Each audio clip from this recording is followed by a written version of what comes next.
ug dinhi ning atong tulumanon. Inyong masayran ang kamaturan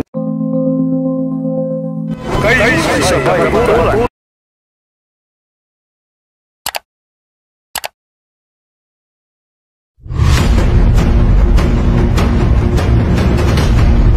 Sumainyo ang kapayapaan ng Diyos, muli sa awat tulong ng Diyos mga kapatid, ay may panibago na naman tayong episode ng ating programa o palatuntunan na sumasahimpapawid dito sa Facebook at YouTube na Ang Dating Landas. Muli, para hindi na tayo makapagtagal, kaya ng ating palagi ang sinasabi sa mga ating nakaraan na episode, ano bang purpose ng ating programa Ang Dating Landas? Unang-una, marami kasing nagsasabi, lalo na yung mga marshal din sa Binyan, wala daw ganitong Katoliko. Paano walang ganitong Katoliko? Paano si Father Darwin ay Katoliko yun? Pari yun, nakikipagdiskusyon yun. Sumisigaw yun. Dahil utos yun 58.1 ng Isayas, humiyaw ka ng malakas.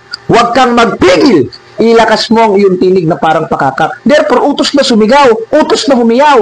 Utos na punahin ang mali. Hindi respetuhin at igalang ang mali. 44 ng awit, ganito ang sabi.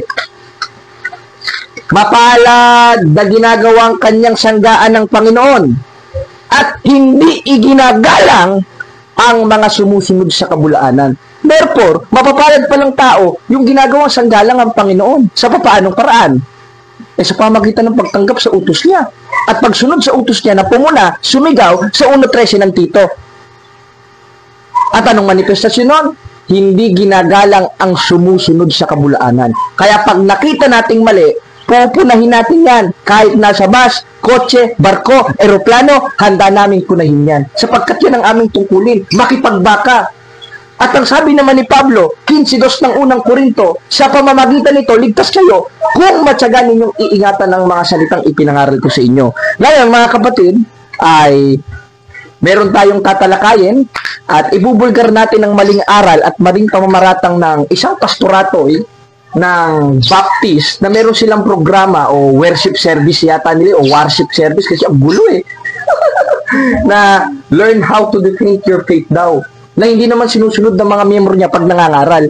Kaya nga sinasabi ko sa mga miyembro niya, mas mabuting itong pastor humarap sa akin ng diskusyon kahit dun mismo sa loob ng kapilya nila basta't wala lang kasuhan ng trespassing Ngayon, pakinggan natin ang isa sa pinaparatang ng pastorato na ito o ng bulaang propeta na ito tungkol sa founder daw o nagtatag ng simbahang Katoliko. Kasi ang pinaparatang niya si Constantine. Panoodin natin mga kapatid.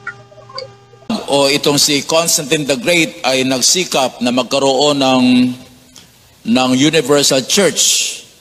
No? Itatag niya yung relihiyon ng pangmundo. Kaya tinatawag po yung Catholic. Catholic po ay ibig sabihin ay universal. Okay? Roman Catholic Church. Yan, at ating napanood, hindi ko kasi kilala itong pastor na ito, bagamat yung mga miyembro niya, kilala natin sapagkat sila yung mga nakakasagupa natin dyan sa plaza na hindi naman pala marunong sumagot sa tanong na ang alam lang na talata, 2:8 verse 9 of Ephesians, saka John 3:16, ligtas ka na, alib ka na sa church nila. At pagpunta ka sa church nila, katakot-takot na atake sa Katolisismo at sa aral Katoliko na siyang itinatag at itinuro ni Kristo, ang itinuturo nila dun sa kapilya nila. Awat tulong ng Diyos, ichinek ni kapatid na Noel ito sa Facebook. Abay, nakita ko. Kasi mga chismoso, mga miyembro na ito, nag-i-stock sa mga maydo ni Bro Noel Lalo na yung mga babae at yung mga pastor-pastorato No? Kaya nakita natin sa Facebook. Aba, kung hindi ko ba nakita, abay, tutuloy-tuloy pa ito sa pag-atake sa Katolisismo Ngayon, ang sinabi niya, itinayo daw ni Constantino yung simbahan sa Roma. Na tinatawag daw na Catholic means universal. At yun daw ang Roman Catholic Church. Ngayon, hindi ko na na-record, yung una niyang sinabi, mahirap daw kung sa church history pupuntahan. Kasi kung sa church history pupunta, talagang bobokya itong pastor na ito Ngayon, ayon sa kasaysayan at ayon sa historia, totoo bang si Constantino ang nagtatag ng Iglesia Katolika? Pakinggan natin mga kapatid sa The New Book of Knowledge Encyclopedia dahil hindi nang laman dapat Biblia ang batayan natin, gaya ng mga apostol lang, dahil lang sabi sa 5:20 ng o 5:9 ng unang 1, kung tinatanggap natin ang patotoo ng tao, mas lalong dakila ang patotoo ng Diyos. At isa sa manifestasyon ng patotoo ng Diyos in Old Testament, yung nasa 8:8 ng Job, na read the book of history and see. Ngayon, ayon sa kasaysayan, kasi sinasabi niya si Constantine, Tignan nga natin, Pastor, kung si Constantine ba talaga yung founder ng Iglesia Katolika na isinearch mo sa ChatGPT. Ating basahin sa The New Book of Knowledge Encyclopedia, dito sa volume 16, sa pahina 287. Pakinggan ninyo. The history of the Roman Catholic Church began in Upper Room in Jerusalem. Hindi naman pala nag-umpisa sa Roma. Na sinasabi niya, ipinalaganap at itinayo daw ni Constantine sa Roma. Engot. Bakit? Dahil wala pa si Constantine na itayo na ang simbahang Katolika 2,000 years ago. Dahil si Kristo ang nagtatag nito. 16:18 ng Mateo. O ikay Pedro, hindi naman sinabing, o ikay Constantino, sa ibabaw ng batong ito, itatayo ko ang aking simbahan. At yung simbahan na yon na itinayo ni Kristo, yun yung tinatawag na haligit-saligan ng katotohanan sa 3:15 ng unang Timoteo, na siyang tinatawag na Iglesia ng Diyos. Na siyang haligi at saligan ng katotohanan. Hindi naman sinabing Baptist Church. Diyan sa Binyan, Laguna. Wala naman yun eh. Wala naman sa Biblia yun eh. Itinatag lang ng tao yun. Negosyo yun eh. Kaya ang lakas kumuha ng mga ikapunga siguro niyang pastor na yan eh. At hindi na ako magtataka yung mga miyembro niya, yung mga alipores niya, pati itong mga babae na ito, na ipinangangarat at sinusoga nila. Samantalang yung pastor ay nagpapakasarap dun sa simbahang di aircon. Yun ang ipinasosoga nila sa labas. Kaya sila ngayon ang nagiging alanganin sa amin.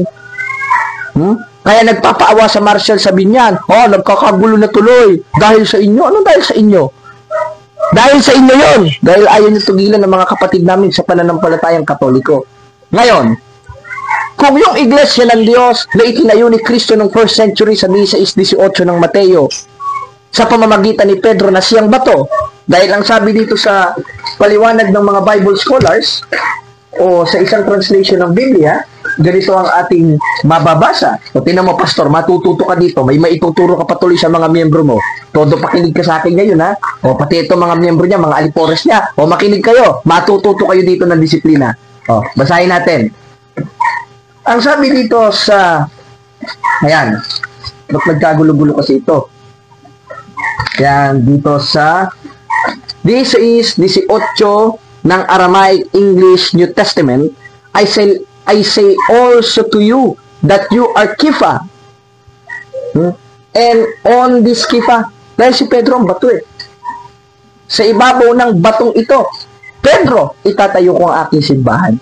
Ngayon, yung simbahan na yon, yung pala yung tinatawag na haligit-saligan ng katotohanan, hindi naman pala Baptist Church. Na itinayo lang dyan sa Binyan.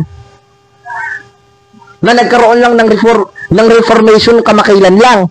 Kailan lang na-imbento, na itinatag lamang ng tao, hindi ni Kristo. Dahil sa buong tala ng Biblia, wala namang itinayo si Kristo na Baptist Church eh. Wala sa Biblia yun. Aral ng tao yun. 7:7 ng Marcos. Datapat walang kabuluhan ang pagsamba nila sa akin na nagtuturo ng kanilang pinaka-aral o utos ng tao. Sariling aral nila yun eh. Dahil wala namang itinayo si Kristo na Baptist. Ang itinayo niya, yung tinatawag na Iglesia ng Diyos na napunta sa Roma. Basahin natin sa 1:7 ng Roma. Sa lahat ninyong mga nasa Roma, iniibig ng Diyos, tinawag na mga banal. Kaya yung nasa Jerusalem, napunta sa Roma. Hindi nag-umpisa sa Roma sa pamamagitan ni Constantino. Dahil si Constantino, wala pa, nandyan na yung iglesia na nakapunta sa Roma na itinayo sa Jerusalem. Katunayan, hawak natin sa kasaysayan, kapatid na JP, pakibalasa. Ayan, ito. Sa The New Book of Knowledge Encyclopedia, the history of the Roman Catholic Church began in Upper Rome in Jerusalem almost 2,000 years ago. And the church described that the society that Jesus Christ found. Kaya napakalinaw. Si Constantine ba nagtayo, kapatid na JP? Hindi. Si Kristo ang nagtayo. Kahit i-search nyo sa Google, who founded the Catholic Church? Constantine or Jesus Christ? Jesus Christ. Katunayan, ang sabi rin dito sa The World Almanac and Book of Acts sa pahina 688, Roman Catholic founded by Jesus. Abay, napakalinaw ng mga referensya na ito. Na ang Katoliko, itinayo ni Kristo sa mga sari-saring aklat.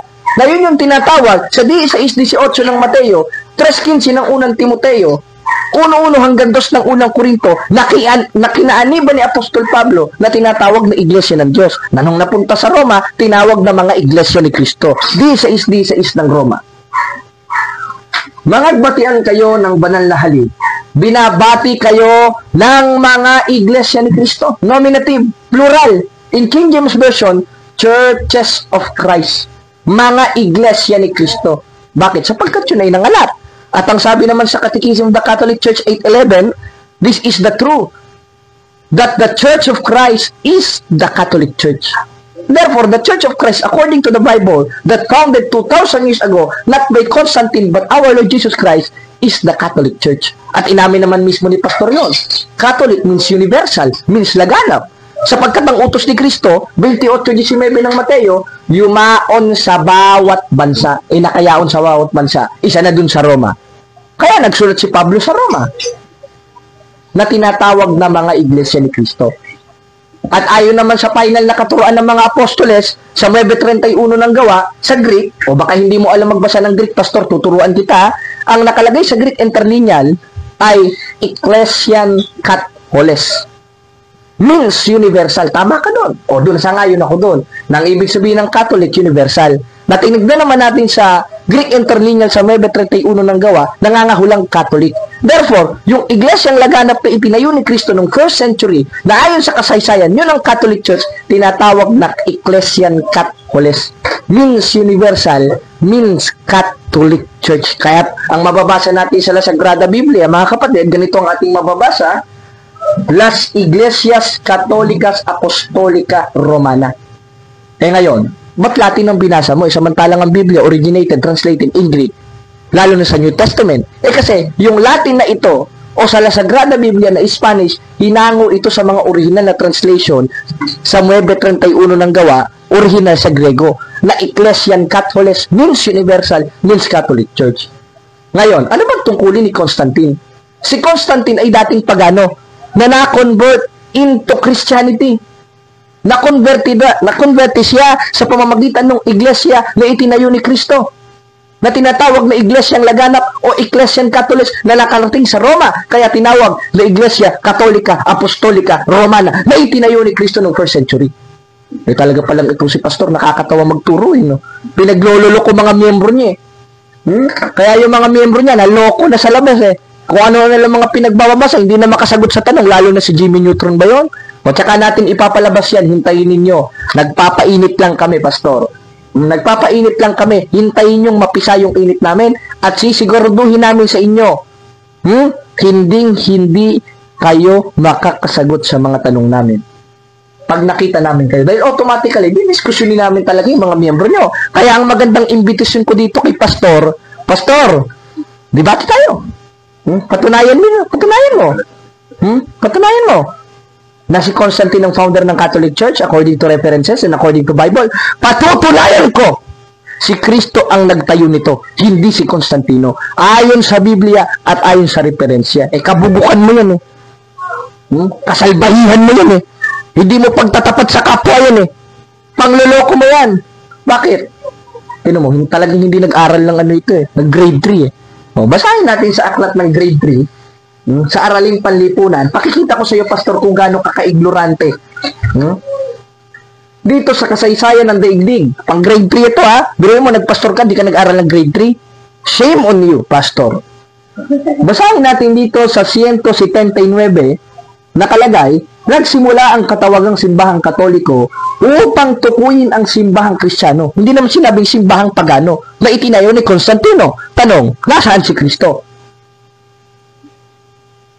Pangkalahatan, ibig sabihin, si Jesus ay nasa simbahang Katoliko. Yung iglesia pala na itinayo sa Jerusalem, na itinayo ni Kristo, na napunta sa Roma sa pamamagitan nila Pablo at Pedro. Dahil ayon sa Bible Compact Dictionary, there is only one verse prove that Apostle Peter being in Rome. Kaya natayo yung iglesia sa Roma. Hindi itinayo o hindi nag-umpisa ang Iglesia Katolika sa Roma, kundi bagko sa Jerusalem, ayon sa kasaysayan. At itinayo ito 2,000 years ago. Hindi ni Constantino, kundi ni Kristo. Tutulan mo yan ngayon, pastoratoy ka. Panloloko sa kapwa mo yan, ngayon, may natutunan ka, pasalamat ka, napanood mo ito. Pati yung mga miyembro ng mga Baptist na yan, na nanonood ngayon. Baka pwede naman paunlakan niyo yung pastor ninyo ng isang maginoong diskusyon. Pangloloko sa kapwa yan. Total, malapit ako sa Binyan, nasa Binyan ito, sige, willing ako. Kahit sa tapat ng kapilya nyo, magdiskusyon tayo, Pastor. Kakasaka? O hanggang bunganga ka lang talaga? Na maski si Apostol Juan ay kinokontra mo. 3:18 ng unang 1. Bumunti kong mga anak, huwag tayong magsiibig ng salita, ni nandi laman, kundi ng gawat katotohanan. O lalaban kang diskusyon? Sundin mo ito, 3:18 ng unang 1. O ngayon, para hindi na tayo magtagal, isa pa sa ibinabato niya at pinag-aralan nilang panloloko dun sa worship service nila, kasi puro atake sa Iglesia Katolika yung sign of the cross. Wala daw sa Biblia sign of the cross. O panoodin natin ang pinagsasabi ng pastor na ito. Okay? Ipanalangin na sila ay mahango sa purgatorio. Later, yung purgatorio nga ay gagawin na lang doktrina. Tapos noong AD 300 din po, doon din po nagsimula yung sign of the cross. 300 AD. So nagsimula, tinuro nila na ikaw ay mag-sign of the cross. Sapagkat pag nag-sign ka daw ng cross, iyan ay sign of Christianity. At ang mga demonyo daw po ay lumalayo pag nag-sign ka ng cross. Lumalayo ang demonyo. Pero ang tataka ko, pag sila ay napatapas sa simbahan nila, nag-sign of the cross, para may mga demonyo doon, kaya nag-sign of the cross sila. Sapagkat yun daw ang panlaban sa demonyo. Bakit pagtapas sa simbahan ang nag-sign of the cross? Baka may demonyo doon sa simbahan. Okay? Yan, at ating napakinggan mga kapatid, mga kababayan, si Pastor, at pagpasensyahan nyo na kung medyo nawala yung lakas ng ating mic sapagkat nalobat. Ngayon, ang sabi ni Pastor, wala daw sign of the cross sa Biblia. Imbento daw, imbento. Hindi ibig sabihin pala mga apostolis nag-imbento. Lalo na si Apostol Pablo, dahil si Apostol Pablo nagsulat ng unang Korinto At ang nagpasulat nun si Kristo, hindi naman ikaw na nagmamarunong kang pastor ka. O, basahin natin sa 14:37 ng unang Korinto. Kung iniisip ninyo nga na siya'y propeta o ayon sa Espiritu, ay kilalanin niya ang mga bagay na sa inyo isinusulat ko na pawang utos ng Panginoon. Sino yung Panginoon yun? 20:28 ng 1, yung tinawag ni Apostol Tomas na Panginoon ko, Diyos ko. At yun ang ating Panginoon sa Kristo. Anong sabi ni Pablo? Pati naman, Pastor, matututo ka na naman. May maituturo ka na naman sa mga miyembro mo. O, di na, JP. O, sahin natin sa 1:18 ng unang Korinto. Sapagkat ang senyas ng cross, senyas. Ano ba sa English yun? Sign. Kung may senyas ng cross o salita ng cross, ano sa English yun? Sign of the cross. Ngayon, ano mangyayari doon sa mga ayaw ng senyas ng cross o salita ng cross o sign of the cross? O pakinggan natin. Sapagkat ang salita ng cross ay kamangmangan sa kanila. Sa mga ayaw, yung mga hindi makapagganon, ay kamangmangan sa kanilang nangapapahamak. Kaya mga kapatid, kung patuloy kayong makikinig sa mga pastor nang ayaw ng sign of the cross, mapapahama kayo dyan dahil direktang kaaway ng Diyos yung Baptist pastor na yan. O, 10:27 ng Hebreo, kundi kakilabot na paghihintay, darating ang paghuhukom at nagniningas na apoy ang tutubo sa kaaway ng Diyos. Pastor, ikaw pastor ka ng Baptist, kaaway ka ng Diyos. Pati mga miyembro mo, kaaway ng Diyos. Bakit?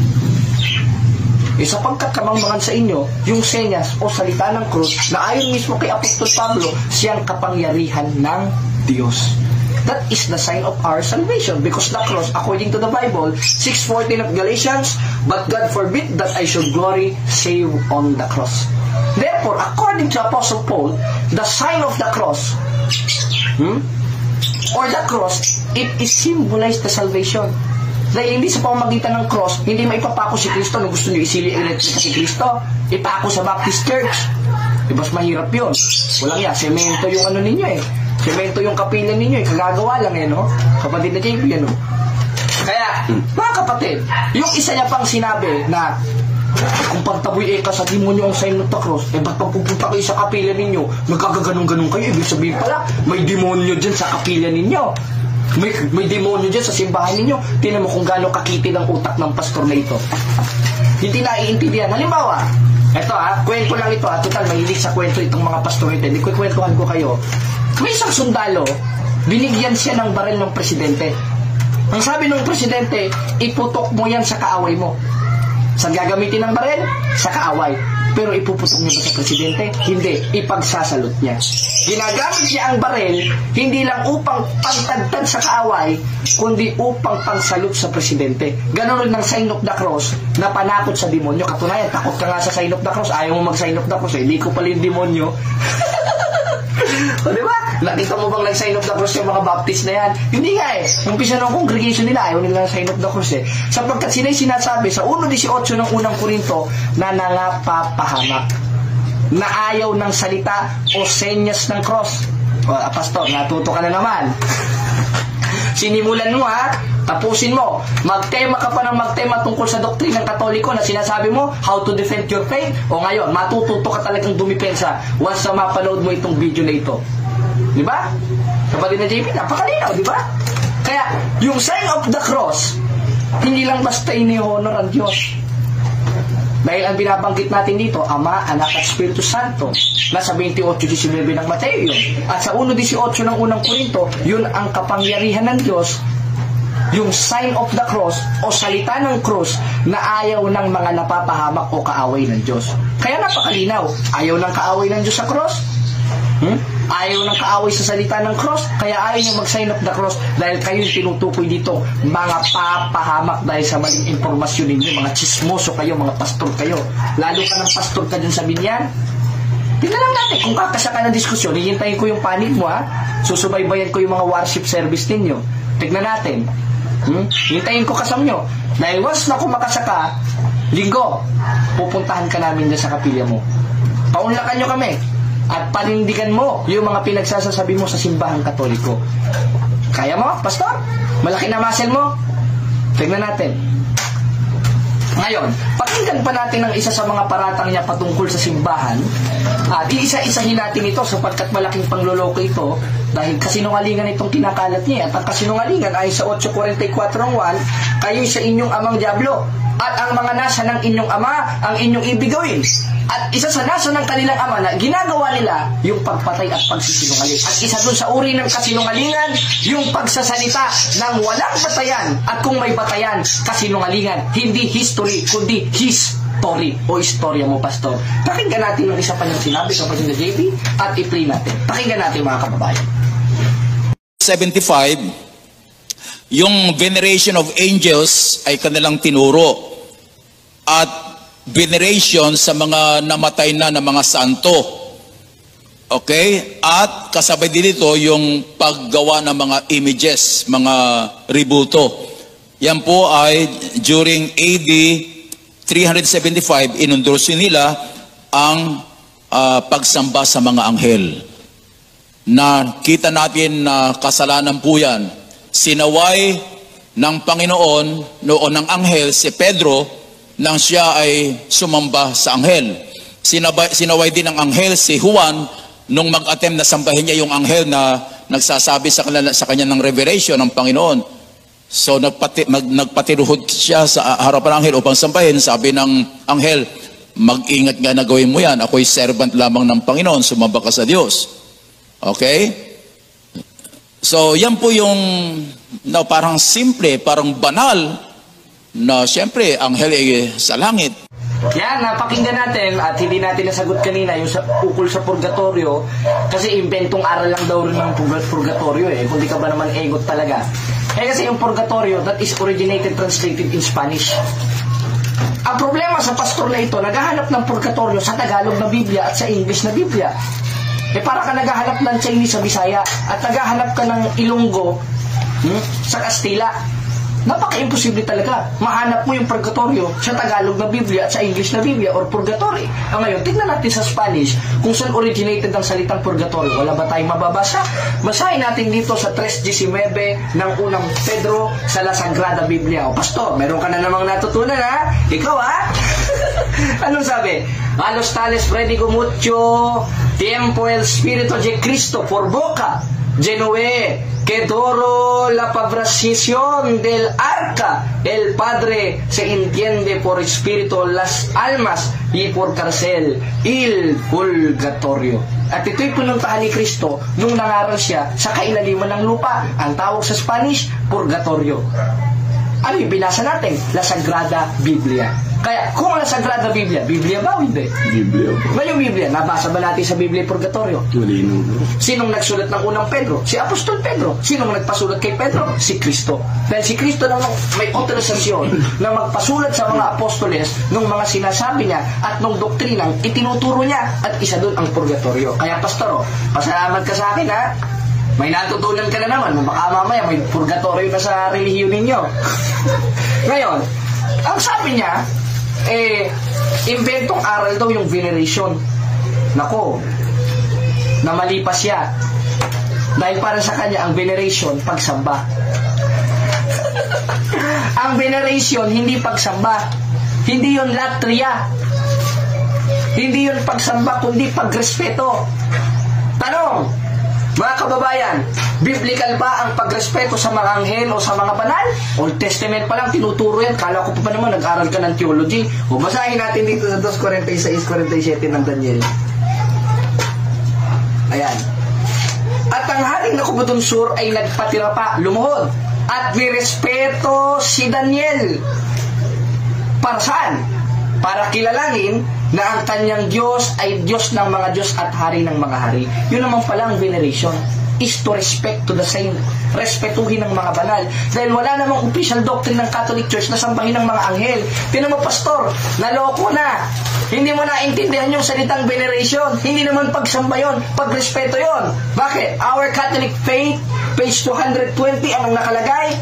We do not worship the same. We only honor them as the special friends and servants of God. We adore God alone. Pag sinabing adore God, sinasamba lang namin ang Diyos. Dahil ang sabi sa Catechism of the Catholic Church, sana naman nag-search ka ng Catechism of the Catholic Church, Pastor, wala ka niya, ibibili kita. Anong nakalagay? We worship only a one God in three person. Father, Son, and of the Holy Spirit. Dahil wala namang kaming aral na sumamba sa mga santos, sumamba sa mga anghel, bine-venerate lamang namin sila, at ang kahulugan nun ay pagrespeto na mababasa natin sa 2:46-47 ng Daniel. At tama naman yung binasa mo, si Apostol Pedro nagpatira pa sa anghel kasi sinamba niya, kaya sinaway siya. Wala namang kaming aral na sumamba sa anghel. Tinan mo, chismoso ka talaga. Doon rin sa Apokalipsis 22:8-9. Nasa San Juan, nakakita ng anghel na sinasabi sa kanya yung revelasyon ng Diyos na ayon mismo sa'yo, nagpatira pa si Apostol Juan. Tama naman yun, wala namang magtutol dun . Dahil yung pagpapatira pang klase na ginawa ni Apostol Juan ay pagsamba. Dahil dalawa ang pagluhod o meaning o konteksto ng pagluhod o pagpapatira pa sa Biblia. Isang pagsamba at isang hindi pagsamba kundi pagrespeto.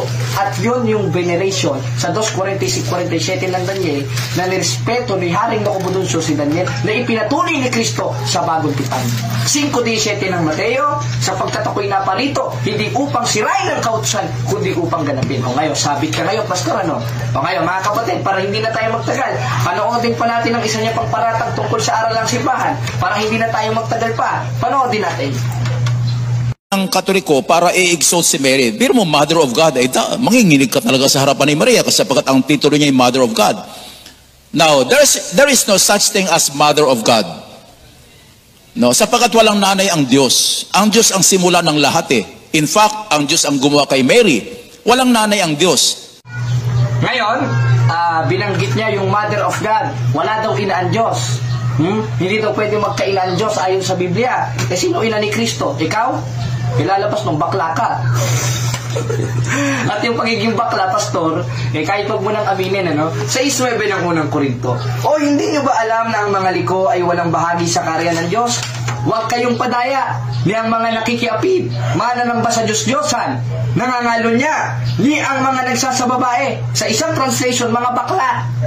Nako, Pastor, parang gusto mo yata ikaw ang maging ina ni Jesus. Ayaw mo si Mama Mary, parang nakakapagtaka, kapatid na JP, talagang ang weird. Sabi niya, weird daw ang doktrina natin. Hindi ka kasi marunong magbasa ng Biblia, Kasi sinasabi mo weird. Ngayon, wala bang ina ang Diyos ayon sa Biblia? 4:4 ng Galacia, sapagkat isinugo ng Ama ang kanyang anak na ipanganganak ng isang babae. Ngayon, yung anak pala ng Diyos, na nung pinapaupo pa sa kanan ng Ama, si Kristo, 1:8 ng Hebreo, ngunit tungkol sa anak ay sinasabi, ang iyong luklukan o Diyos ay magpakailanman, di Diyos. Ngayon, kung yung pinaupo sa kanan ng Ama na si Yesu Kristo ay Diyos at umiral ng walang pasimula, 1:1 ng 1, at nasa pasimula nung wala pang tao, sa papaanong paraan niya isinugo? Ipanganganak ng isang babae. Therefore, yung ipanganganak ng isang babae, Diyos. Katunayan, nasa Old Testament na hula, 9:6 ng Isayas, sapagkat sa ating ipanganganak ang isang bata. Ipanganganak at ang kanyang pangalan tatawagin Makapangyarihan Diyos. Therefore, yung ipanganganak, Makapangyarihan Diyos. Sinong manganganak? Ikaw. Lalabas niyan, bayot ka. Sino nanganak? Si Maria. Sa pamamagitan ng ano? 15 ng Hebreo, sa pamamagitan ng haing katawan o yung katawang tao na ginamit ni Kristo para makababa siya dito sa lupa. 1:14 ng 1 ng katawang taong berbo. Sa papaanong paraan? 15 ng Hebreo, sa pamamagitan ng haing katawan. At sa pamamagitan ng haing katawan, naging tao si Kristo. At nung automatically naging tao si Kristo, sa sinapupunan ni Maria, nandun na yung pagka-Diyos na walang pasimula. 2:9 ng Kolosas, ganito ang sabi ni Pablo, sapagkat sa kanya nananahan ng likas na kalagayan ng pagka-Diyos nang siya'y maging tao. Kailan ba naging tao si Kristo? Nung pumasok sa sanlibutan sa pamamagitan ng haing katawan na nasa sinapupunan ni Maria sa 15 ng Hebreo. Kaya, kung automatically si Kristo ay naging tao sa pamamagitan ng haing katawan na nasa sinapupunan ni Maria, at nung naging tao siya sa pamamagitan ng haing katawan na nasa sinapupunan ni Maria, nandun na yung pagka-Diyos niya, sabay ipinanganak ni Maria yon. Kaya ang sabi ni Santa Elizabeth, wala ka doon at chismoso ka Sa 1:43 ng Lucas, anong nangyari? Nang ina ng aking Panginoon ay pumarito sa akin. Sino ba yung Panginoon na yon na ipinanganak ni Santa Maria? 20:28 ng 1, ang sabi ni Apostol Tomas nung nakita niya, Panginoon ko, Diyos ko. Ngayon, kung yung Panginoon na yon na sinasabi ni Santa Elizabeth na nasa loob ng sinapupunan ni Maria ay tinawag ni Apostol Tomas na Diyos, at pumasok yung pagka-Diyos ni Kristo nung naging tao siya sa pamamagitan ng haing katawan ni Santa Maria at ipinanganak kasabay ng katawang tao at Diyos, na hindi naman pwede maghiwalay yon, anong tawag mo sa isang persona na nanganak ng Diyos? Ina ba ng pusa o ina ng Diyos? Ina ng Diyos. Kaya sa Biblia, verbati, meron tayong mababasa na ina ng Panginoon o ina ng Krios, o sa Hebrew, ina ng Adonai o ina ng Theos o Theotokos. Dahil yung Panginoon na yun ay Diyos, hindi naman pwede maging tao lang. Dahil sabay ipinanganak ni Maria yung katawang tao at pagka-Diyos ni Kristo sa 2:9 ng Kolosas. At yan ang hindi mo naintindihan, Pastor. At hindi pa nanakot yun, biblical yun. Baka ikaw ang nananakot na pag hindi nagbiti ng ikapu, ninanakawan ng Diyos. Bakit meron bang bank account ng Diyos? Baka ikaw ang may bank account, hindi yung Diyos. O kung may bank account man yung Diyos mo, ikaw na lang siguro yun. Diyos mo na lang yun. Huwag mo na kami idamay mga Katoliko na pinagluloko-loko mo sa plaza na nagpapaawa sa mga marshal dun sa Binyan. Basahin natin sa 4:8 ng Galacia. Gayon din naman sa panahong yaon, sa hindi ninyo pagkilala sa Diyos, kayo nasa pagkaalipin ng sa katutuboy, hindi mga Diyos. At yun ang Diyos mo. Dahil pananakot ang ginagawa ninyo Pangloloko sa kapwa ginagawa mo Buro mo, tumanda ka na ng ganyan, panloloko pa rin ang ginagawa mo. Chismis. Na hindi naman aral ng Katoliko, pararatang mo, aral ng Katoliko na kami sumasamba sa anghel. At hindi mo pa naunawaan yung salitang veneration. O ngayon, natuto ka na naman. Meron ka na naman itatapik sa kapilya mo. O kaya, pakinggan pa natin ang isa pang atake niya na pumapatungkol rin sa ating doktrina at ating sasagutin ang kanyang mga maling impormasyon at patuloy lang ito dahil napakadaming record Kung hindi pa ipapasa sa akin ito ni kapatid na Noel, magpapatuloy pa ito ng magpapatuloy, kaya maganda, remedyohan na agad natin. Panoodin natin mga kapatid. Sa Katoliko, nadagdagan ng mediator. Si Maria ngayon ay mediator na. Ibig sabihin, santo muna pala. Lalapit ka kay San Pablo, tapos lalapit ka sa mas mataas kay San Pablo, yung Mother of God na si Maria, lalapit ka, tapos lalapit ka kay Kristo, saka lalapit ka sa Ama. So maraming palakasan system ito. So habang marami kang tinatawagan, naging malakas ka sa Diyos, sasagutin ng Diyos ang panalangin mo. At ngayon, mga kapatid, napakinggan natin, nilait na naman niya si Maria at mga santos. Si Maria daw ginawang mediator, at yung mga santos daw ginawang mediator, at bawal daw ng Biblia yun. Eh bakit kayo pwede? Pastor, ipag-pray niyo po kami na sana po umasenso po ang negosyo namin. Pastor, ipag-pray mo kami na sana gumaling ang sakit namin. Hindi ba magiging mediator ka niyan? Mamamagitan ka sa Diyos sa pamagitan ng pananalangin mo sa problema ng mga miyembro mo. Eh, ba't kami bawal? Kayo pwede. Ang kapal naman ang pagmumukha nyo, kayo pantatag ng tao, pwede. Kami tatag ni Kristo, bawal. Tignan mo, palpakan na naman kamangmangan yan. 24:9 ng Kawikaan at ang pag-iisip ng kamangmangan, kasalanan. Kaya yung kamangmangan mo na kasalanan, huwag mo na kaming idamay ng mga Katoliko. Magturo ka ng panloloko sa mga miyembro mo, huwag lang sa amin mga Katoliko. Dahil tandaan mo, ang sabi ni Mike Enriquez, hindi namin kayo tatantanan, hindi kita tatantanan, tandaan mo yan. Ngayon, bawal bang mamagitan ng mga santos at si Maria ayon sa Biblia?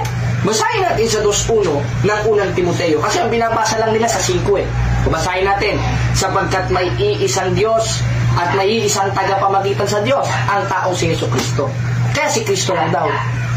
Eh ngayon, ano bang kahulugan sa Biblia ng isa? Meron kasing tinatawag na United One at Universal One.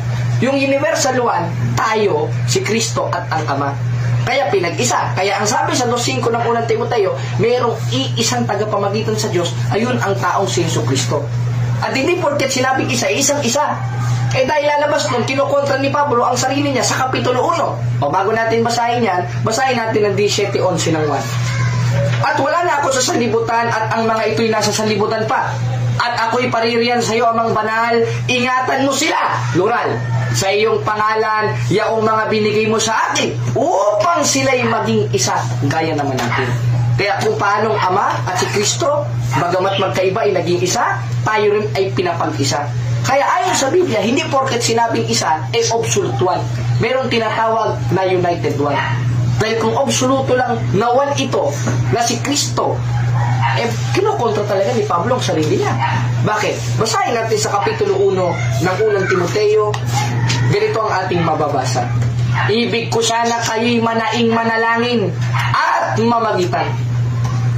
Sino unuutusan dito na mamagitan? Yung mga Kristiyano, yung mga santos, yung mga banal. Eh patay na kayo, paano makikinig yun? Buhay pa hoy. 17:3 ng Mateo, kung paanong si Moises ay patay na, ay nakausap ni Kristo, gayon rin ang mga santo at pinatay sa patutuon ni Kristo. At ganoon rin ang mahal na Birhing Maria, kaya maaari pa siya mamagitan at mga santo. At hindi palakasan yun. Hindi palakasan yun. O pwede naman. Sa 9 ng Mateo, Ama namin sumasalangit ka, sambahin nawa ang ngalan mo. Pwede naman talagang automatically sa Diyos kang manalangin. Pero meron pa rin na tinatawag na utos ni Kristo na ipinasulat kay Pablo sa 2:1 ng unang Timoteo na mamagitan. Kaya may karapatan tayong mamagitan o mag-intercede o maging mediator. At isa na doon ang mga santos na namayapa na sa katawan, pero ang kaluluwa at espiritu nasa dambana ng Diyos. Bakit? Dahil ang sabi sa Marcos 12:27, hindi siya ang Diyos ng mga patay, kundi ng mga buhay. Kayo lang naman yung mga patay. Yun yun, Maria nyo, patay. Hindi kayo pwedeng ipanalangin. Yung mga santos ninyo, patay. Mga apostolos ninyo, patay. Hindi pwedeng makapanalangin. Samantalang sa amin, buhay na buhay. Dahil ang sabi sa 12:27 ng Marcos, ang Diyos ay hindi Diyos ng mga patay, kundi Diyos ng mga buhay. Kayo lang ang patay, sapagkat ang pananampalataya nyo patay, walang gawa. Isa sa doktrina ng Baptist yan. 2:26 ng Santiago. Ngayon, palakasan bang nangyayari sa Catholic Church? Hindi palakasan. Tanda lang yun na sumusunod kami sa utos ng Diyos. Na ano? 2:1 ng unang Timoteo, ibig ko sana kayo'y manaing manalangin, mamagitan. Eh kaya, Santa Maria, ipanalangin mo kami. Sa Isidro Labrador, ipanalangin mo kami. Wala namang sinabi, Santa Maria, sinasamba ka namin, Diyos ka namin. Hallelujah, praise the Lord. Wala. Hindi ko lang na-record yung sinabi niya na ginodiyos daw natin si Maria. Paano ginodiyos? Nag-i-intercede lang sa atin si Maria. Dahil napakaliwanag, our Catholic Faith, page 220, we do not worship the saint. Kaya ang sinasamba namin, ang Diyos, Catechism of the Catholic Church, we worship only the one God in three person, Father, Son, and of the Holy Spirit. Hindi yung, Maria, sinasamba ka namin, San Pablo, sinasamba ka namin. Wala. Ayon sa doktrina namin, San Pablo, ipanalangin mo kami. Santa Maria, ipanalangin mo kami. Sapagkat maaari tayong lahat, buhay, patay, na makapag-intercede. Dahil ang Diyos, 12:27 ng Marcos, hindi Diyos ng mga patay, kundi Diyos ng mga buhay. Kaya maaaring mamagitan. Bagamat may isang tao mamagitan, sa 2:5 ng unang Timoteo, yung si Kristo, hindi absolute one yun. United one yun. Dahil maaari rin tayo na maging tagapamagitan. Maging si Maria at mga santos na hinilal ng Diyos sa pamamagitan ng simbahan. Sapagkat ang simbahan, hindi baptist yun sa 3:15 ng unang Timoteo, ang siyang haligi at saligan ng katotohanan, or in King James Version, the foundation and pillar of truth. Mali ka na naman, pastor. Ngayon, meron siyang atake sa Eucharistia. Sinabihan pa tayong Dracula Siguro nanonood ng Hotel Transylvania ito, tsaka mga Dracula movie itong pastor na ito. Alam na alam yung Dracula no? Imbis, dinadamay pa yung Dracula dun sa pagtuturo niya. Ano naman kinalaman nun dun?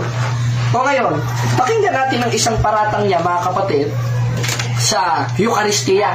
Kasi ang demonyo ayaw sa katawan ni Kristo Pakinggan natin. At inumin ang kanyang dugo, sapagkat ayon nga sa Biblia, si Kristo ang ating buhay. Pero hindi lang naintindihan na yun lahat ay symbolism lamang, hindi po yun literal. Na talagang naging katawan ni Kristo yung tinapay at naging dugo ni Kristo yung katas ng ubas. So marami silang imbento na talagang weird, Yan. At hindi daw natin naintindihan na yung katawan na yon ni Kristo ay symbolikal. Unang-una, wala naman symbolikal na sinabi si Kristo dyan. This is the symbol of my body. Wala nang sinabi si Kristo. Palibasa sa inyo, skyflex lang Skyflex, tapos tang orange o tang grapes. Yun ang katawan sa inyo ni Kristo, symbolikal. Napakabastos ninyo, mga Baptist. Napakalinaw. Anong sabi ni Kristo? 26:26 ng Mateo, at pinagputol-putol niyang tinapay at binigay sa mga alagad at sinabi, kunin ninyo, kanin ninyo, ito ang aking katawan, ito ang akong lawas sa Bisaya. Pag sinabi ito ang aking katawan, yung subject of the sentence na ito, na sinabihan ni Kristo na kanyang katawan, yung tinapay. Hindi naman kasi siya nakahawak sa sarili niya na ito ang aking katawan, kundi ang hawak niya yung tinapay. At wala naman siyang sinabi, this is a symbol of my body. Sabi, sino daw kakain sa katawan ni Kristo? Yung mga apostol. Dracula daw kayon. Hindi ibig sabihin pala mga apostol Dracula. Tingnan mo, bastos talaga ito. Kalaban mo na tuloy mga apostol, pastor, dahil din sa mga pinagtututuro mo. Napakaliwanag Ipinatuloy pa nga ng mga apostoles yun 27 ng Gawa. Tuwing unang araw ng sanglinggo nang kami magkapigan at pagputol-putulin ng tinapay. At yung tinapay na yon, na itinuro sa kanila ni Kristo, na itinaas ni Kristo at binigay sa kanila, hindi symbolikal yon, kundi absolutong katawan ni Kristo yon. Katunayan, sa Lasyaw, Italy, yung Eucharistic miracle, yung katawan ni Kristo na Eucharistia, naging dugo, naging laman. Wala kayo niyan kasi sa inyo, skyflex, tang juice, Ano pa yung grapes, yung binibili dyan sa store, napakabastos. Nasa ng kabanalan dyan. Anong sabi ni Kristo, mga kababayan? Pinagputol-putol niyang ang tinapay, binigay sa mga alagad, 26:26 ng Mateo. Sinabi, kunin ninyo, kanin ninyo, ito ang aking katawan. Aking katawan. Hindi niya sinabi, simboliko ng aking katawan. Sapagkat yan ang katawan ni Kristo. Sapagkat yan ang hawak niya at subject of the sentence niya na ipinatuloy ng mga apostol. Sapagkat si Kristo ang buhay. At si Kristo ang daan. At sa pamamagitan ni Kristo, maliligtas tayo. Hindi yung Kristo ng Baptist na bastos at sinungaling na itinuruan ito si pastor ng pagsisinungaling. Kaya kung ano-ano ng paratang ang pinagtututuro sa kanyang mga membro. Anong sinasabi mo? Weird? Weird ang doktrina ni Kristo? Yan ang doktrina namin mga Katoliko, doktrina ni Kristo At meron kaming authorization, kayo wala. Baka nga isa lang ang kapila nyo dyan, sabihin yan lang Tapos kayo na totoo. Samantalang hindi nyo naman naintindihan yung doktrina namin, tira kayo ng tira. Napakaliwanag. Ngayon, isa niya pa sa ipinaparatang sa atin, yung sa kumpisal. Talagang mga demonyo, galit sa sakramento ni Kristo, Ngayon, sakramento ng Eucharistia, si Mama Mary, yung Theotokos, yung nagtayo ng simbahang Katoliko, yung Sign of the Cross, lahat na natatakot yung demonyo ba't ito si pastor, iwas na iwas to na pinaiiwas yung mga miyembro sa sakramento, sa Sign of the Cross, sa church authority, sa church. At pati ba naman sa Holy Eucharist? Pati ba naman sa Sacrament of Confession, pinaiiwas niyo yung mga miyembro niya. Alam ko na, Pastor, dahil demonyo lang ayaw niyan. Ayaw sa sakramento ni Kristo, ayaw sa utos ni Kristo, na utos na lubusin sa tunay na simbahang nasa Biblia, sa 2:12 ng Filipos, na lubusin ninyo ang gawain ng inyong sariling pagkaligtas. Ngayon, pakinggan natin ang huling video na i-play natin na maling itinuturo ng pastor ukol sa Sacrament of Confession. At sasagutin natin sa awa tulong ng Diyos, pakinggan natin ang panloloko. Confession of sins to a priest instead of God, ito'y inendorse ni Pope Innocent. Laging si Pope Innocent. Ang ganda pa naman mga Innocente, no? Pope Innocent III, noong AD 1215. So, sa pilitan, para mapatawad ka sa kasalanan, kaya nagkaroon ng confessional, no? May isang box na nandun ang pari sa likod, at kapag ikaw ay guilty na yung kasalanan, kausapin mo ang pari at hingi ka ng tawad sa pari para maligtas. Wala ho tayong makita sa Biblia niyan.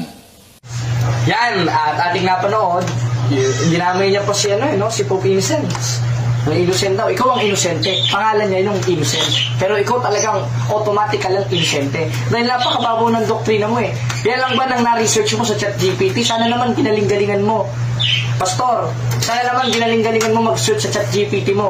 O kaya sa Google. O sa Google. Ngayon, wala daw sa Biblia ang sakramento ng kumpisal.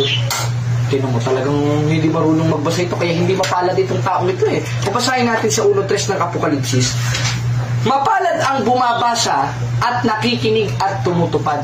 Mapalad palang bumabasa. Siya ayaw bumasa eh. John 3:16 lang binabasa, tsaka 2:8 verse 9 ng Ephesians, tapos ng pagkakatipo nila. Tapos yung doktrina nila, saglit na doktrina lang, tapos konting atake sa Katoliko. Konting atake lang. Kaya simulan mo pa ulit.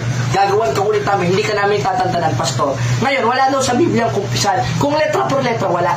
Sapagkat ang pangangasiwa ng mga apostoles na siyang nagtuturo sa amin sa pamamagitan ng Biblia at simbahan ay ganito.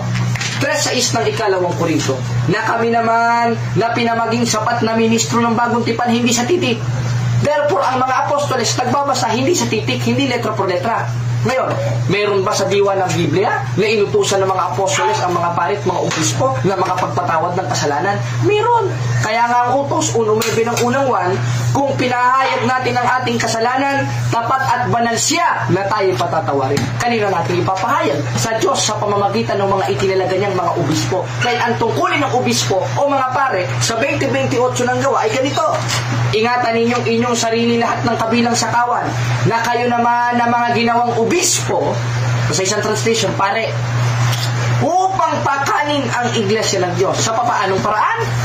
20:23 ng 1. Sino mang inyong patawarin ng mga kasalanan ay ipinatatawad sa kanila. Sino mang hindi ninyo patawarin ng mga kasalanan ay hindi ipinatatawad sa kanila.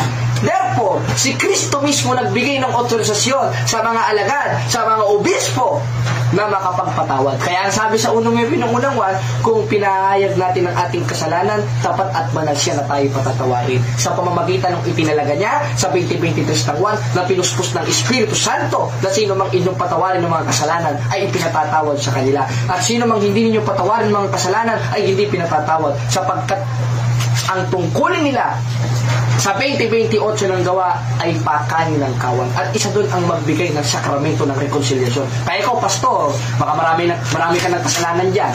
Samahan kita mangumpisal. Takot na takot ka sa kumpisal eh. Siguro, controversial siguro kasalanan mo, Pastor, ano?